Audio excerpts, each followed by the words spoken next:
Semana passada o tema foi as 7 características dos falsos profetas, o sermão pregado por Thomas Brooks. E nós vamos dar continuidade nesse sermão. Eu vou dar uma resumida nele. Na verdade, agora vou dar uma caminhada rápida sobre o sermão. Nós falamos da segunda característica. E daí então ficou faltando a terceira característica. Então eu já postei no grupo o sermão da semana passada, uma parte dele, que são as 7 características dos falsos profetas. E esse daqui eu vou fazer a edição durante a semana, se Deus quiser, e vou estar compartilhando também. Ficou o estudo da semana passada, que eu não consegui fazer a edição, eu vou ver se eu consigo fazer também para estar postando. É bom que os irmãos compartilhem os estudos, os vídeos e revejam algum tema, algum assunto que precisam ver. Então é necessário sempre estar atento ao que está sendo postado. Então a terceira característica dos falsos profetas. Os falsos mestres são ventos de invenções e visões das suas próprias mentes e corações. E disse-me o Senhor: os profetas profetizam falsamente em meu nome. Nunca os enviei, nem lhes dei ordem, nem lhes falei. Visão falsa e adivinhação, vaidade e engano do seu coração é que eles vos profetizam. Isso está escrito em Jeremias 14:14. Assim diz o Senhor dos Exércitos: não deis ouvido às palavras dos falsos profetas, que entre vós profetizam, fazendo-vos desvanecer. Falam da visão do seu coração, não da boca do Senhor. Isso está escrito em Jeremias 23:16. O tema ele está seguindo uma sequência.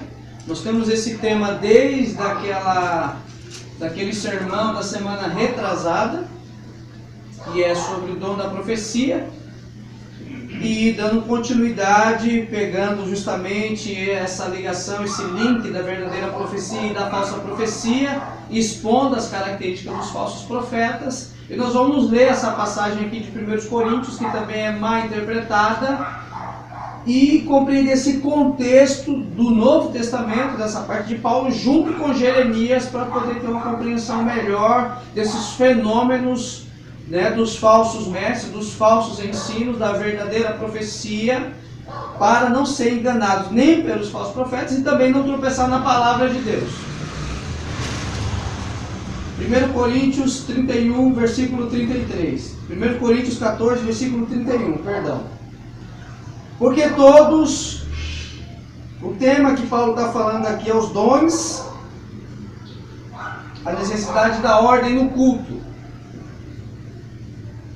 Porque todos podereis profetizar, uns depois dos outros, para que todos aprendam e todos sejam consolados.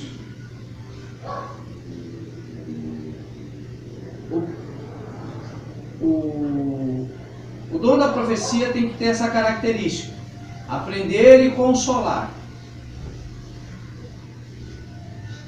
E os espíritos dos profetas estão sujeitos aos profetas. Vamos parar nesse versículo 32, porque ele é mal interpretado.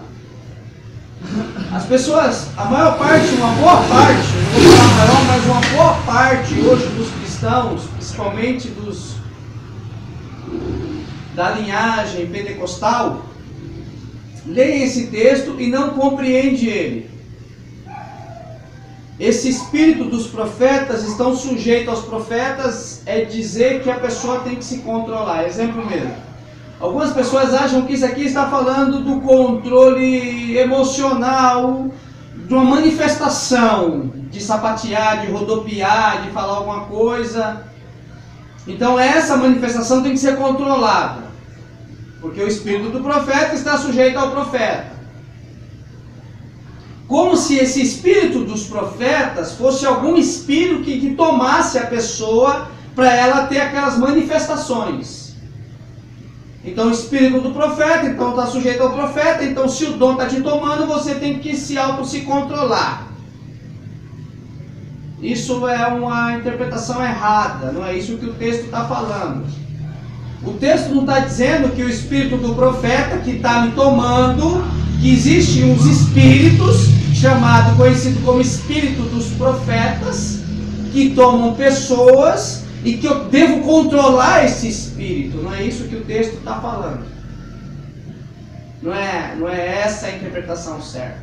E as pessoas acham uma boa parte, uma grande parte dos cristãos, principalmente de linhagem pentecostal, acreditam que o espírito do profeta é esse espírito que toma a pessoa e que ele deve controlar esse espírito.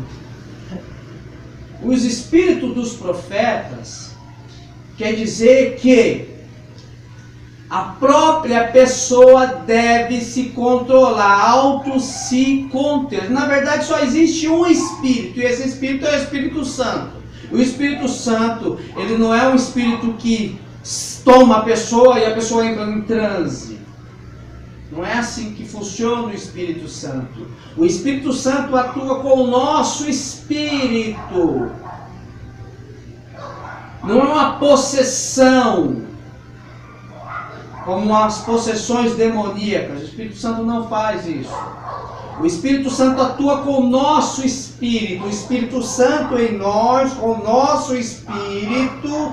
Deus não tira de nós nenhuma das nossas capacidades, nem intelectuais, nem naturais, nem daquilo que é do nosso próprio ser, da nossa natureza. Por isso que quando nós lemos os apóstolos ou lemos profetas, nós percebemos as diferenças linguísticas, uma mais rústica, outra mais, uma linguagem mais rica. Nós percebemos que cada um tem uma forma. Por quê? Porque Deus não tira do homem as suas faculdades. O Espírito Santo não faz isso. É o Espírito Santo, o Espírito de Deus com o nosso espírito atuando. E Deus não tira de nós nossas consciências como um transe. Não é isso que acontece com o Espírito Santo. Então esse Espírito que Paulo está falando é o nosso espírito.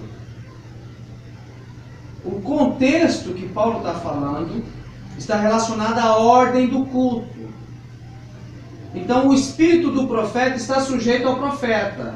Antes disso, Paulo fala algo anterior, fala que fale um cada vez, um após o outro. É tipo assim, eu devo me controlar para que quando o outro esteja falando, eu fique calado. Por quê? Porque eu não devo ficar atropelando as outras pessoas. É isso que Paulo está falando. Então se controle. E esse se controlar não é ser tomado por possessões. Não é isso que Paulo também está insinuando. É um controle em que o culto deve ter uma ordem, o culto deve ter um andamento, e enquanto um fala, o outro escuta, e seja julgado o que está sendo falado. É isso que Paulo está dizendo. Só que aqui, as pessoas acabam tendo uma má interpretação. Por quê? Porque o espírito dos profetas, que estão sujeitos aos profetas, muitos fazem uma interpretação errada e acham que são espíritos dos profetas da antiguidade, do passado, que tomam as pessoas e elas começam a profetizar, então começam a ter manifestações, pulam, sapateiam, rodopiam, fazem um monte de coisa, e ela deve controlar isso. Não é isso. O espírito do profeta somos nós mesmos, temos os nossos espíritos, que Deus colocou em nós, e ele deve ser sujeito a mim. De que forma? Quando um fala, o outro fica calado. Simples assim, é uma coisa simples. Paulo não falou coisa, não, é só isso, simples, acabou. É isso que Paulo quer dizer, ó. Tem educação, quando um falar, você escuta. Você fica caladinho, espera o outro falar, porque o seu espírito deve estar sujeito a você. O espírito do profeta deve estar sujeito ao profeta, é isso. E a profecia é para a igreja toda ou só para uma pessoa? A profecia, tudo é para edificação do corpo. Não existe profecia de forma peculiar. Ou seja, a profecia, ela primeiro, o que é o dom de profetizar? O dom de profetizar não é trazer novas revelações.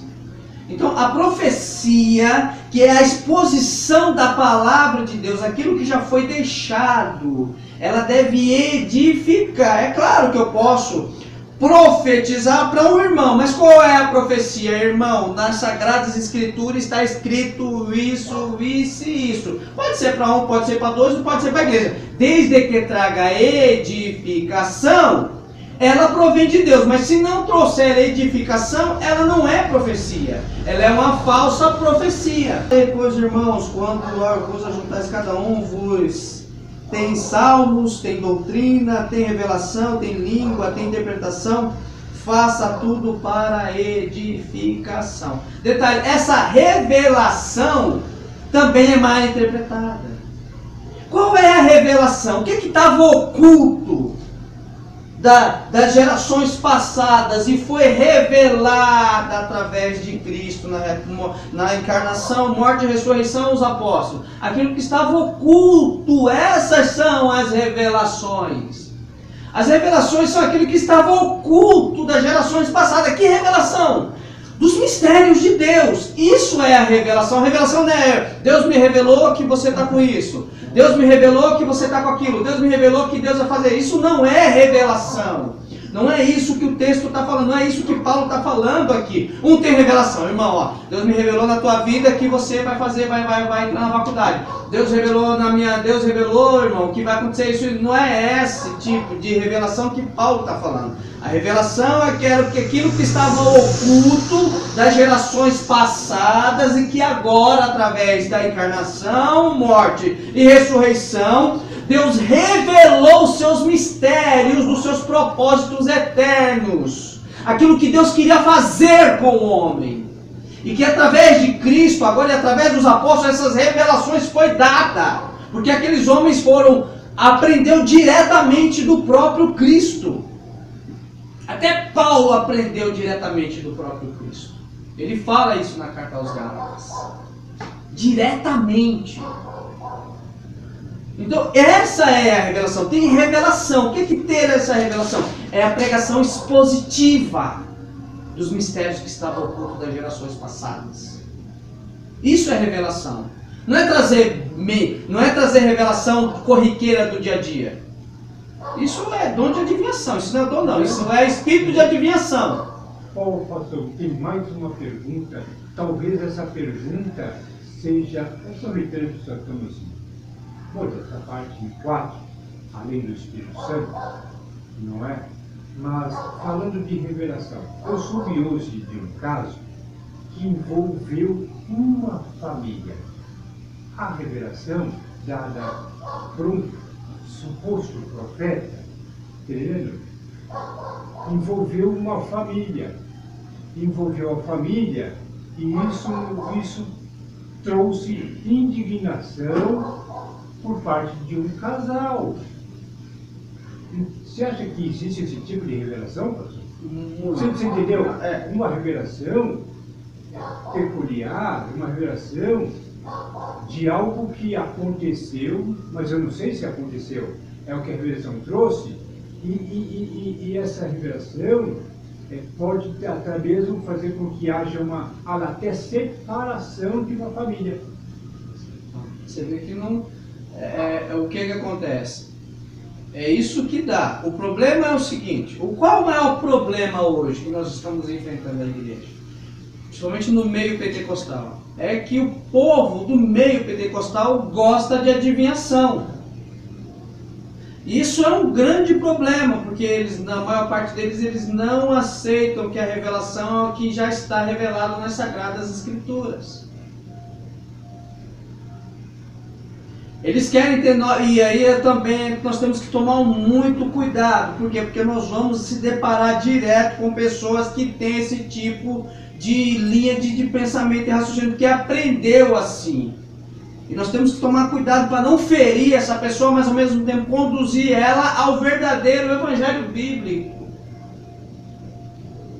Para ao mesmo tempo não ser áspero, mas ao mesmo tempo o que falar, trazer ela para o verdadeiro evangelho bíblico, para ela conseguir enxergar isso. E é uma coisa muito difícil. Só por isso que a gente tem que orar e pedir muito a Deus. Por quê? Porque, olha só, para pregar, para profetizar de forma bíblica, é necessário ler, é necessário compreender o que o texto está falando, é necessário orar, é necessário ler comentários, ler a Bíblia, é necessário aprender. Agora, uma pessoa quando diz assim, Deus me revelou, é difícil. Porque se Deus revelou para ela, Ele está fazendo exceção de pessoas. o que acontece? Se Deus revelou para ela, primeiro, ele acabou com os meus argumentos. Ele já se trancafiou em algo que ele acredita. Porque se Deus revelou para ele, e ele está convicto que Deus revelou para ele, ele me deu um checkmate. Porque como eu vou explicar para ele que aquilo não provém de Deus, só que Deus revelou para ele. Na verdade, ele não conhece nem o que a Bíblia fala. Ele não sabe nem o que é Evangelho. Ele não sabe nem quem é Jesus. Eu tenho me deparado com pessoas desse tipo. Deus revelou para ele. E aí o que acontece? E é onde nasce o maior problema que hoje a gente está enfrentando. Esse emocionalismo que está acontecendo. Porque se Deus fala para mim, eu não preciso mais ir na Bíblia. Se Deus fala para mim, eu sou o canal direto de Deus. O problema é que essas pessoas não sabem nem quem é Jesus. Como Deus está revelando alguma coisa para essas pessoas? Como Deus pode falar algo para essas pessoas? Primeiro que a revelação já está aqui nas Sagradas Escrituras. Deus pode revelar algo, meu irmão, então quer dizer que não há revelação? Há revelação. Mas que tipo de revelação que Deus dá? A revelação de Deus é voltada para os seus propósitos. E revelação é algo tão peculiar, e Deus já deixou tudo revelado aqui, que possa ser em algum momento da sua vida, Deus revele alguma coisa, se Ele quiser. Porque nós vivemos por fé, nós não vivemos por sentimento, por sentir sensações. Magia. Nós vivemos por fé. E o que é a fé? A fé é o firme fundamento das coisas que não se vê, mas que se crê. Não foi isso? Isso é a fé. Eu vivo por fé e não por sentimento. E detalhe, nós não podemos confiar no nosso estado caído. Eu vou confiar no meu coração? O coração é enganoso, como fala a palavra de Deus. Então, eu não posso confiar no meu coração. Qual foi a regra que Deus deixou para nós?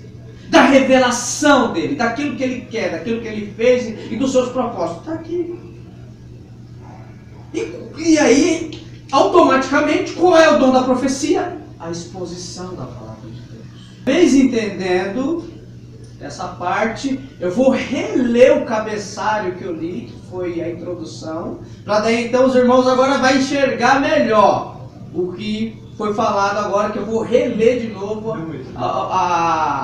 aquilo que eu li no início. Olha só. Os falsos mestres são ventres de invenções e visões das suas próprias mentes e corações. Entendeu agora? Entendeu? Os falsos mestres são ventres de invenções e visões das suas próprias mentes e corações. Invenções da mente e coração deles. E disse-me o Senhor: os profetas profetizam falsamente no meu nome. Nunca os enviei, nem lhes dei ordem, nem lhes falei. Visão falsa, olha o que é. E adivinhação e vaidade e engano do seu coração é o que ele vos profetiza. Jeremias 14:14. Todas essas supostas revelações que dizem que está dentro desse texto aqui que acabamos de ler. Outra passagem que eu acabei de ler. Assim diz o Senhor dos Exércitos: não deis ouvido às palavras dos profetas que entre vós profetizam. fazendo-vos desvanecer, falam da visão do seu coração, não da boca do Senhor. Jeremias 23:16.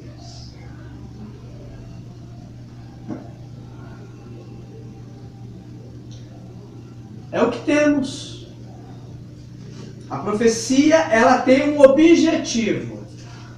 Ela deve edificar. Outra também interpretação errada. Irmão, não existe mais profeta. O profeta acabou em João Batista. Existe o dom da profecia. Tá, o que é o dom da profecia? O dom da profecia é expor a palavra de Deus. O dom da profecia não é trazer novas revelações, porque aquilo que tinha que ser revelado, Deus já revelou nas Sagradas Escrituras. O dom da profecia é eu pegar a palavra de Deus e expor os mistérios de Deus que estavam ocultos das gerações passadas. A revelação que Paulo está falando, lá que acabamos de ler em Coríntios, um tem salmos, outro tem doutrina e de outros tem revelação. Não é revelação, Deus me mostrou isso na tua vida, Deus me mostrou aquilo na tua vida. Não é essa revelação que estava oculto das gerações passadas, mistérios de Deus que estava oculto. Qual foi um dos mistérios de Deus que estava oculto? Um dos mistérios que os gentios são co-herdeiros de Cristo, participantes do mesmo corpo. Por quê? Porque os gentios não tinham parte na salvação. Eles não faziam parte de Israel. Qual é o outro mistério? Deus se fez homem. Qual é o outro mistério?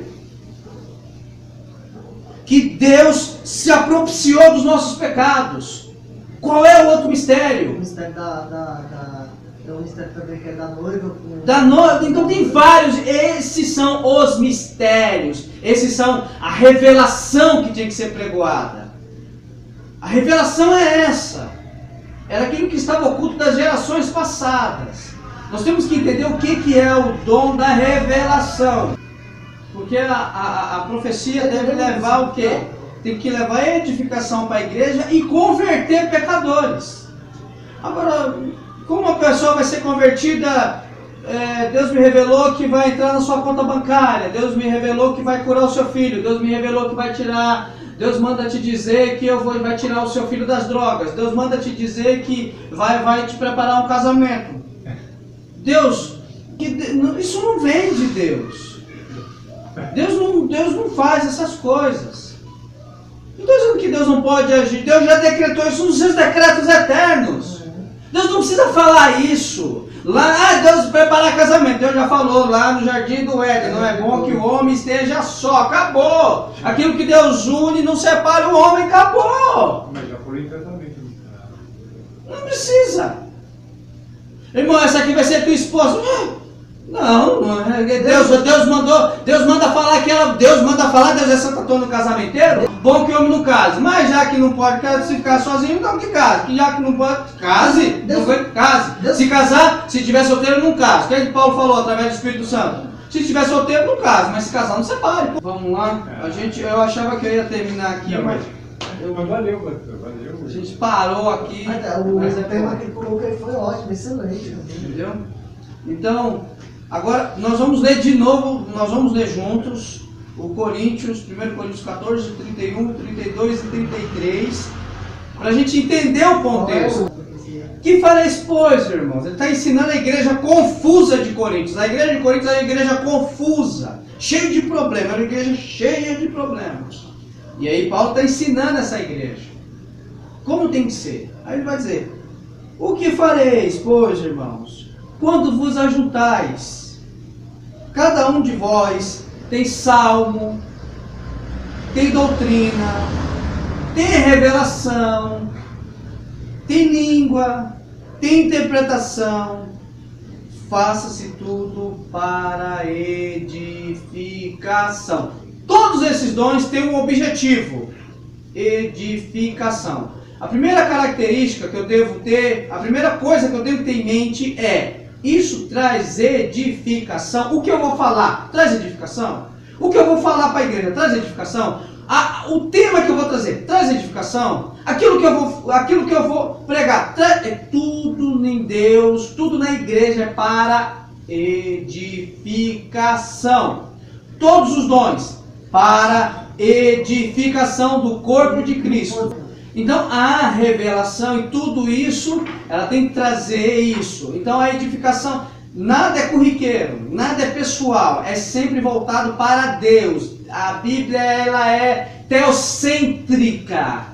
O que é teocêntrica? Teos, Deus, centro. Deus é o centro. É Deus para o homem. Não é o homem para Deus. Deus não é um serviçal do universo. Deus não é um mordomo. Deus não é um Papai Noel. Deus não é um carrinho de algodão doce para ser distribuído na igreja. Deus vai te dar uma casa, Deus vai te dar um carro, Deus vai abençoar você no trabalho, Deus vai te dar uma esposa, Deus vai te dar um esposo, Deus vai tirar o seu filho lá do... Deus pode fazer tudo isso. Mas não é isso, não é evangelho. Edificação. 27. E se alguém falar línguas estranhas, faça isso por 2. Ou quando muito 3. E por sua vez, e haja intérprete. E nós temos que, agora, nesse versículo, duas coisas importantes de entender. Primeiro, o dom de línguas é glosa, no grego, que é um idioma. Tem que ser um idioma falado. Segundo, se acaso tiver alguém que fale um outro idioma, através do poder do Espírito Santo, que fale 1, 2, no máximo 3. E isso, um por sua vez. Cada um, depois o outro e depois o outro. E que haja intérprete.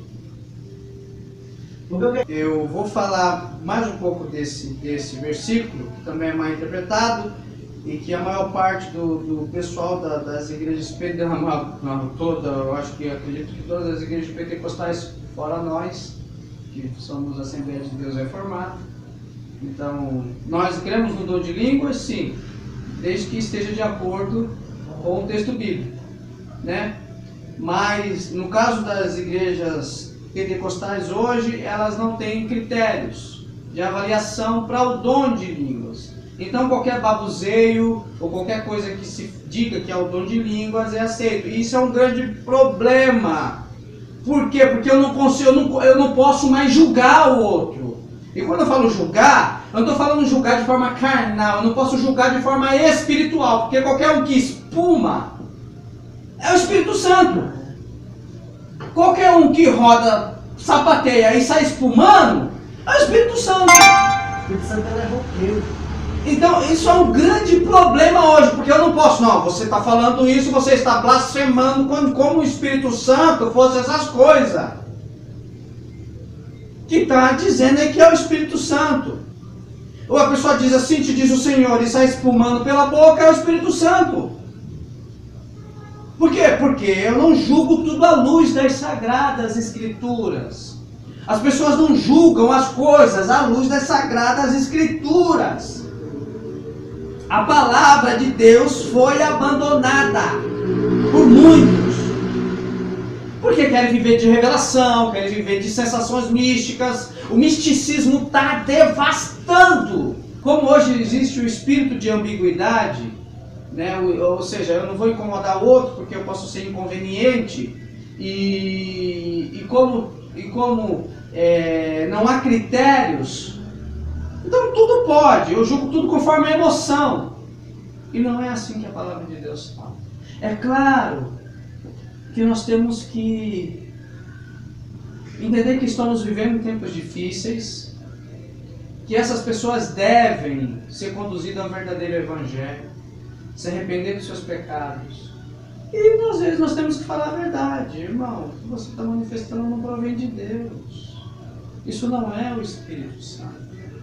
Irmão, ora a Deus para você ser guiado verdadeiramente pelo verdadeiro Evangelho. É claro que a maior parte das pessoas estão tão convictas que Deus está tomando ela, que ela é o Elias encarnado que ela não quer saber. Porque Deus revela tanta coisa para ela que nos revela. Ela não sabe quem é Jesus. Mas Deus revela um monte de coisa. Deus revela a vida dos outros tudo. Revela o que está oculto na vida do outro. Revela tudo para ela. Mas ela não conhece Jesus Cristo. Isso é uma contradição. Ela não sabe o que a Bíblia fala. O que as Sagradas Escrituras falam.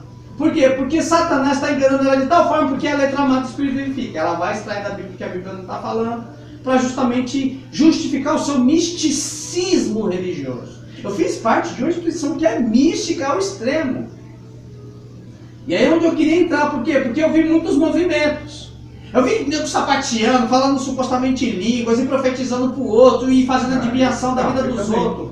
E um monte de coisa, e você olhar para tudo aquilo assim, você fala, oxe, isso aí é Deus, e você fica olhando assim, você achar que aquilo é Deus. Você também ser enganado. E quando você olha aqui, depois que Deus abre os seus olhos e tira as escamas dos seus olhos e você começa a enxergar o verdadeiro Evangelho, você vê que aquilo tudo é engano de Satanás. Nada provém de Deus. Essas pessoas estão sendo enganadas, e por isso que nós temos a obrigação de pregar o verdadeiro Evangelho, doem quem doer, para Deus salvar alguns daqueles que pertencem a Ele, para sair da mentira, da mesma forma que Deus me tirou da mentira e tirou todos nós também, dos enganos lá do mundo, dos enganos do falso cristianismo que está sendo pregoado aí fora. É algo muito sério, irmão. Às vezes a gente pega, debate o assunto, o tema, mas é algo muito sério. Agora vamos ler 31. Vai falar do 29, não? 30. Não, é 30. Mas se outro que estiver sentado for revelada alguma coisa, cale-se o primeiro. Porque todos podeis profetizar, um depois dos outros, para que todos aprendam. Tem um objetivo. Aprendam. Para que todos aprendam. E todos sejam consolados. Agora, Paulo vai falar no 32. E os espíritos dos profetas estão sujeitos aos profetas. Vocês têm que se controlar. É isso que Paulo está falando. Vocês têm que se controlar. A sua forma de ser, a sua natureza tem que estar sujeito a você. É isso que Paulo está falando. Não os espíritos dos profetas antigos que está rodeando ali, e tomou um, e tomou outro, e tomou outro. Não é isso que Paulo está dizendo. E aí os espíritos dos profetas que está tomando eles ali para profetizar, ele tem que controlar o espírito, senão ele vai sair espumando. Porque Deus não é Deus de confusão, senão de paz, como em todas as igrejas dos santos. Os falsos profetas facilmente passam por cima das coisas grandes e importantes, tanto da lei quanto do Evangelho, e insiste nas coisas que são de menor urgência e relevância. Entendeu? Os falsos profetas, eles passam por cima das coisas grandes e importantes, tanto da lei e do Evangelho. E insistem nas coisas que são de menor urgência, Que é o casamento. e relevância O carro. para as almas dos homens. O que isso quer dizer? Eu vou dar um exemplo claro. A congregação defende com unhas e dentes que tem que usar o véu e saudar com o ósculo santo. Porque essa é a característica da verdadeira igreja. Só que eles passam por cima daquilo que é grande. Eles não têm a palavra de Deus como a Bíblia como a palavra de Deus. Só nas escrituras. Eles agora negam a pessoas distintas de Deus, a doutrina da Trindade. Eles não estão preocupados com isso. Com isso eles não se preocupam. É que nem eu tenho refutado um falso profeta. Ele não se preocupa com isso. Ele preocupa em dizer que a congregação que está no Brasil tem o véu, salta com ósculo, porque é bíblico. É isso que eles estão se preocupando. Só que isso é o que menor relevância. E aquilo que é grande, eles não estão nem aí. Isso é característica do falso profeta. Eles passam por cima disso, daquilo que é grande, daquilo que verdadeiramente é importante no Evangelho e na lei.